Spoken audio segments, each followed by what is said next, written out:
வாழ்க வையகம், வாழ்க வையகம், வாழ்க வளமுடன்.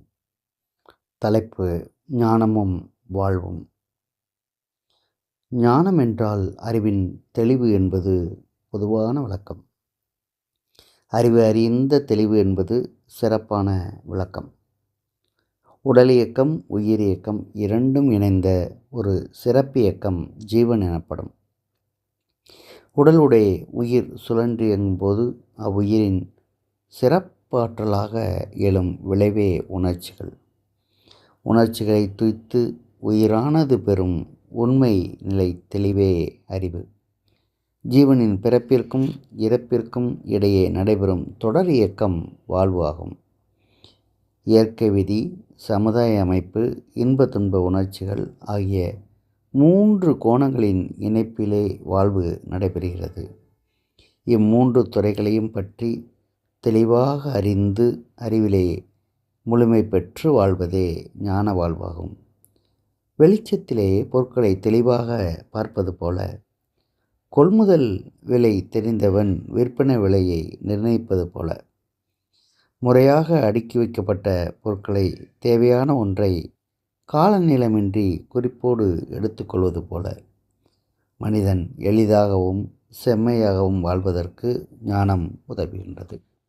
மனிதன் எளிதாகவும் செம்மையாகவும் வாழ்வதற்கு ஞானம் உதவுகிறது. பொருட்களால் உடலும், காமத்தால் குடும்பமும், அறத்தால் சமுதாயமும், தத்துவ ஞான விளக்கத்தால் சமாதான வாழ்வும் ஆக்கவும் காக்கவும் பெறுகின்றன. ஆதலால் வாழ்வில் ஞானம் இடம்பெறும் அளவிற்கே மக்களுக்கு சிறப்பும் இன்பமும் அமைதியும் ஏற்படுகின்றன. எனவே ஞானம் என்பது வாழ்க்கை விளக்கு ஆகும். தகுதியுடையோர் ஞானம் பெற்று வாழ்தல் வேண்டும். இயலாதோர் ஞானிகள் வழியை பின்பற்றி வாழ வேண்டும். உலகில் வாழும் உயிரினங்கள் கோடான கோடி. அவற்றில் மனிதனே சிறந்தவன்.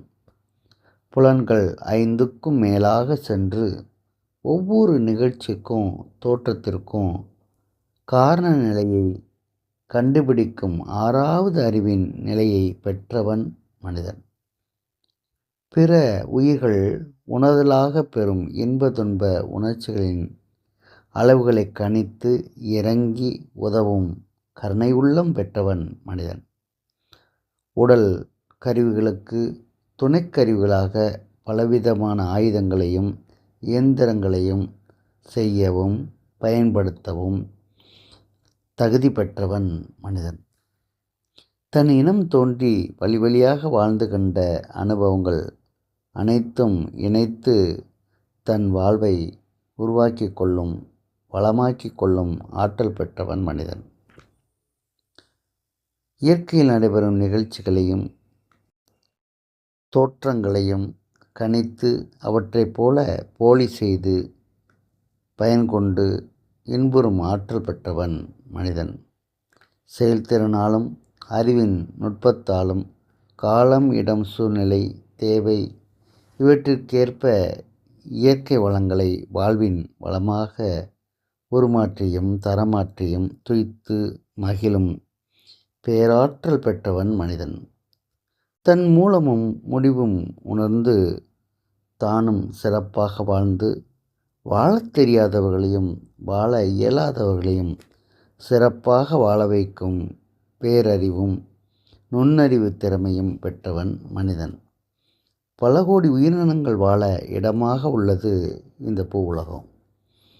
இவ்வுலகத்தை விட பெரியதாகவும் சிறியதாகவும் கோடிக்கணக்கான பல உலகங்களையும் கொண்டது பேரியக்க கோளம், பிரபஞ்சம், யூனிவர்ஸ். அம்மாபெரும் இயக்கக்கோளத்தோடு மனிதனை ஒப்பிட்டு பார்த்தால் உருவ அளவிலே மனிதன் மிக சிறியவன். ஆயினும் மனிதன்தான் அப்பேரியக்க கோளத்தில் நடைபெறும் இயக்கங்களையும் அதில் காணும் தோற்றங்களையும் உணர்ந்து சிறப்பளித்து வாழ்கிறான். அவன்தான் அதன் சிறப்பை உணர்கிறான். உணர்ந்து போற்றி புகழ்கிறான். அவன் அளித்தாலன்றி வேறு ஏது எந்த பொருளுக்கும் மதிப்பு? இயற்கையின் பரிணாம படித்தள கட்டடங்களில் மனித அறிவே உச்சமானது. மனித அறிவிலேதான் பேரியக்க மண்டல நிகழ்ச்சிகள் அத்தனையும் வந்து முடிகின்றன. அத்தகைய அறிவின் மேன்மையும் சிறப்பான உடலமைப்பும் பெற்றவன் மனிதன். இவ்வாறு சிறப்புற்று விளங்கும் மனிதன் 4 வித குறைபாடுகளால் துன்பமடைகின்றான். அமைதியிலிருந்து அல்லல் பெறுகிறான். கடவுளை தேடிக்கொண்டிருந்தும் காண முடியாத ஒரு குறை. வறுமை என்னும் பற்றாக்குறை. விளைவறியாமலோ விளைவறிந்தும் அலட்சியம் செய்தோ அவமதித்தோ செயலாற்றி அதன் பயனாக துன்பம் அனுபவிக்கும் குறை. மனிதனின் சிறப்பறியாமல் பிறர் மீது அச்சமும் பகையும் கொண்டு துன்புறுத்தியும் துன்புற்றும் அல்லலுறும் குறை. இந்த 4 குறைபாடுகள் ஒன்றோடு ஒன்று இணைந்து விட்டன. வாழ்க்கையில் பலவிதமான சிக்கல்களாகி அவற்றை எளிதில் தீர்த்து விடுதலை பெற முடியாமல் வழி காணாமல் மனிதன் தவிக்கிறான். வாழ்வின் நலமிழந்து தான் வருந்தியும் பிறரை வருத்தியும் வாழ்கிறான். தெரிந்தோ தெரியாமலோ இக்குறைகளிலிருந்து விடுதலை பெற மனிதன் முயல்கிறான். குறை நீங்கி முழுமை பெற வேண்டும் என்ற ஆர்வம் ஒவ்வொருவரிடத்தும் ததும்பிக் கொண்டிருக்கின்றது. சிந்திக்கிறான், முயற்சி செய்கிறான். உணர்ந்த அளவிலே செயல்களில் இறங்கியும் விளைவுகளை காண்கிறான். ஆயினும் பல்லாயிரக்கணக்கான வருடங்களாக தொடர்ந்து பல சிந்தனையாளர்கள், சீர்திருத்தவாதிகள், வல்லுநர்கள் இத்தகையோர் முயன்றும் மனிதனின் குறைபாடுகள் எல்லோரிடமும் முழுமையாக நீங்கப் பெறவில்லை. காரணம் என்ன? மனிதன் சமுதாய அமைப்பிலே இணைந்து வாழ்பவன். குறைபாடுகள் எல்லோரிடமும் இருக்கின்றன. தேவை, பழக்கம், அறிவின் வளர்ச்சி, சந்தர்ப்ப சூழ்நிலைகள் இவற்றை பற்றி கொண்டு அக்குறைகள் இருக்கின்றன. அறிவிற் சிறந்த சிலரே குறைகளின் காரணங்களை உணர்கின்றார்கள். தங்கள் அளவில் பயின்று திருந்தி குறை நீக்கம் பெறுகிறார்கள். உணர்ந்தோர்கள் உணர்த்த பெறுகிறார்கள்.